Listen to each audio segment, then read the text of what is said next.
Magluluto po tayo ng sopas. Ginisa ko na yan. Pinapakuluan ko na. Dagdagan natin ng gulay.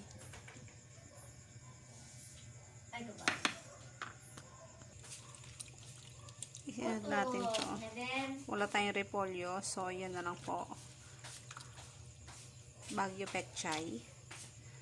Pareho lang ang lasa, mga mi. Mas mura pa. Mahal ang kilo po ng repolyo today. So, yan. Sintay natin kumulo ulit. Ayan, kumukulo na po. Idagdag natin ang milk.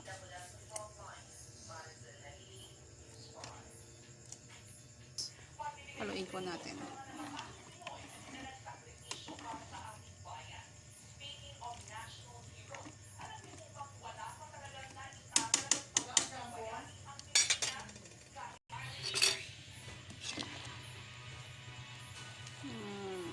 Yummy.